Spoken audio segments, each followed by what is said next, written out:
ख्रिस्तामधील सर्वांना सलाम. आमच्या तारणाऱ्या जिवंत आणि गौरवी प्रभू येशू ख्रिस्ताच्या नावात विश्ववाणी परिवाराकडून आम्ही मार्गाकरिता प्रकाश कार्यक्रमात आपले सहर्ष स्वागत करीत आहोत. आम्ही आपणासाठी या नंबरवर प्रार्थना करण्यास उपलब्ध आहोत. धन्यवाद.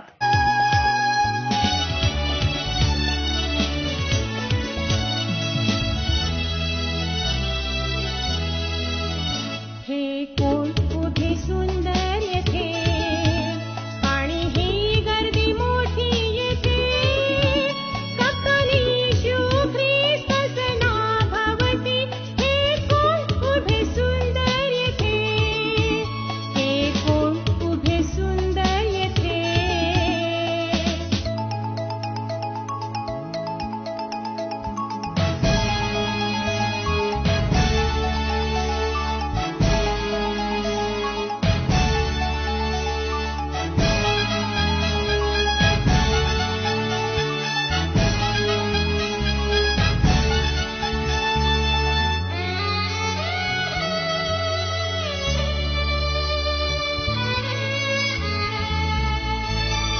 एक मोहरा सो की दोन मोहरा, पाच मोहरा त्यांनी कामी आणल्या.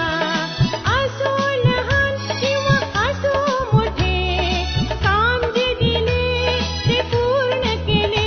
हे कोण उभे सुंदर येथे आणि ही गर्दी मोठी येथे कप्तानीशू ख्रिस्तस नाभावती. हे कोण उभे सुंदर येथे, हे कोण उभे सुंदर येथे.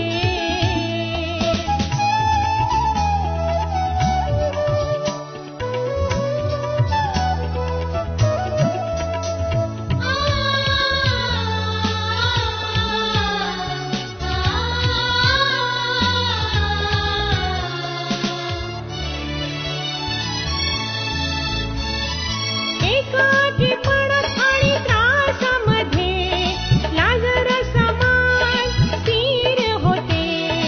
उपाशी असो किंवा तृप्त असो, विश्वासामध्ये खंबीर होते. हे कोण उभे सुंदर येथे आणि ही गर्दी मोठी येथे कप्तानीशू ख्रिस्तस नाभावती. हे कोण उभे सुंदर येथे, हे कोण उभे सुंदर येथे.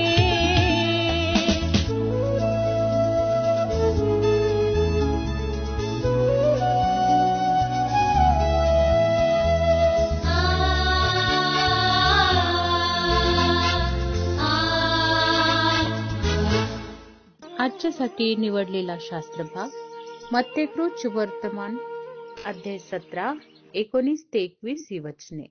मत्तेकृत वर्तमान अध्याय 17 19 ते 21 ही वचने. नंतर शिष्य एकांती येशूजवळ येऊन म्हणाले, आम्हाला ते का काढता आले नाही? तो त्यांना म्हणाला, तुमच्या अल्पविश्वासामुळे. कारण मी तुम्हास खचित सांगतो की जर तुम्हामध्ये मोहरीच्या दाण्या एवढा विश्वास असला तर या डोंगराला इकडून तिकडे सरक असे तुम्ही म्हटल्यास तो सरकेल. तुम्हाला काहीच असाध्य होणार नाही. तरी पण प्रार्थना व उपास या वाचून असल्या जातीचे भूत निघत नाही. प्रभू परमेश्वर या वचनांद्वारे आपला आजचा दिवस आशीर्वादित करो. प्रिय प्रभूच्या नावाला धन्यवाद असो. आजची सुंदर वेळ देवबापाने आपणा सर्वांच्या आयुष्याला जोडली. आजचे वाचलेले शास्त्रभाग मत्तेकृत वर्तमान 17वा अध्याय वचन 19 ते 21. या भागामध्ये आपण विशेष दोन गोष्टी पाहतोया आणि या वचनाच्या वरचा भाग जर आपण बघितला तर एक मनुष्य येशू ख्रिस्ताकडे येऊन म्हणतो आहे की मी माझ्या मुलाला तुमच्या चेल्यांकडे नेलं परंतु ते काही त्याला बरं करू शकले नाही. आणि माझे प्रणव त्याचाच एक या ठिकाणी प्रभू येशू ख्रिस्ताचे शिष्य प्रभूकडे येऊन विचारतात की आम्ही का बरं त्यांना त्या दुष्ट आत्म्याला त्या मुलातून काढू शकलं नाही. त्यावेळेस येशू ख्रिस्त त्यांना उत्तर देतो आहे आणि आपण त्याच दोन गोष्टी ज्या येशू ख्रिस्ताने सांगितल्या त्या पाहत आहोत. पहिली गोष्ट म्हणजे विश्वास. जर आपण या वचनामध्ये पाहिलं तर बायबल सांगतंय की विश्वास हा मजबूत म्हणजेच भक्कम असायला पाहिजे. आणि येशू ख्रिस्ताने मोहरीच्या दाण्याचा त्या ठिकाणी उदाहरण दिला की मोहरीच्या दाण्यासारखा जरी तुमचा विश्वास असेल तर तुम्ही या पहाडाला या ठिकाणाहून सरक म्हणून आज्ञा कराल आणि तो सरकेल. म्हणजेच भक्कम विश्वास अशक्य गोष्टींना शक्य करणारा असतो. हे ख्रिस्त प्रभू येशू ख्रिस्त त्या ठिकाणी त्या लोकांना आपल्या शिष्यांना सांगत आहे. भक्कम विश्वास हा अशक्य गोष्टींना शक्य करण्यासाठी सामर्थ्य आहे. दुसरी गोष्ट आपण पाहतो, येशू ख्रिस्त म्हणतो वचन 21 मध्ये, तरी पण प्रार्थना व उपवास या वाचून असल्या जाती निघून जात नाहीत. आणि ज्या विषयावर शिष्य त्याच्यासोबत बोलत होते त्याविषयी सांगतो की या बंधनातून लोकांना मोकळं करण्यासाठी सर्वात महत्त्वाची गोष्ट या ठिकाणी प्रभू सांगत आहे की उपवास आणि प्रार्थना. म्हणजेच जर आपल्याला बंधनातून छुटकारा प्राप्त करायचा आहे, इतरांना जर बंधनातून छुटकारा द्यायचा आहे, दुष्ट आत्म्याच्या शक्तीतून आम्हाला त्यांना मोकळं करायचं आहे, तर येशू ख्रिस्ताने एक सुंदर या ठिकाणी उपाय सांगितलेला आहे आणि तो आहे उपवास आणि प्रार्थना.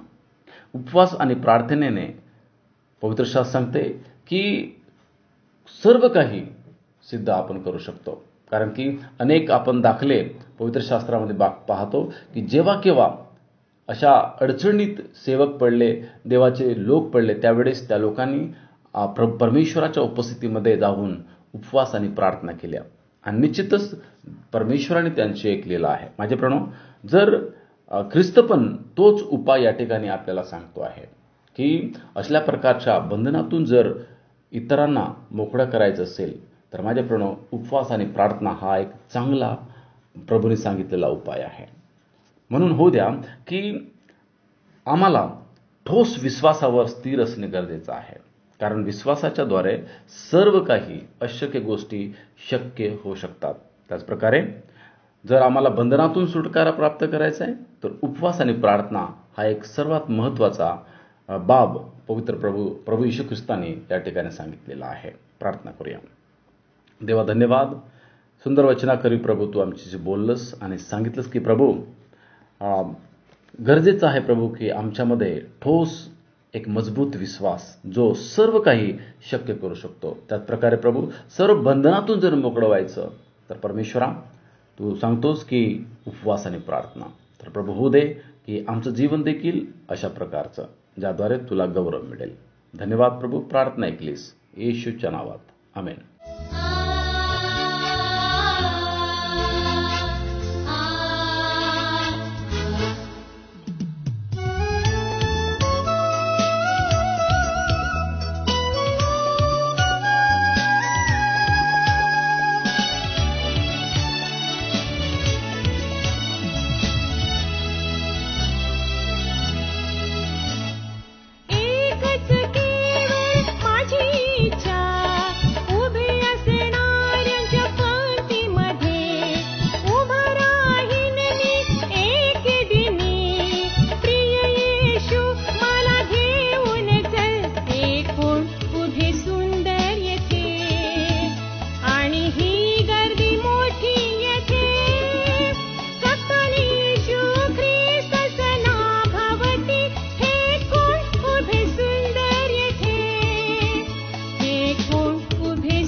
की आता आपण आपल्या प्रार्थना विनंत्या कोणत्याही वेळेस विश्ववाणी प्रार्थना केंद्राला टोल फ्री नंबरद्वारे कळवू शकता. आमचा टोल फ्री नंबर 1-800-2700-333. आम्ही आपणासाठी या नंबरवर प्रार्थना करण्यास उपलब्ध आहोत. धन्यवाद.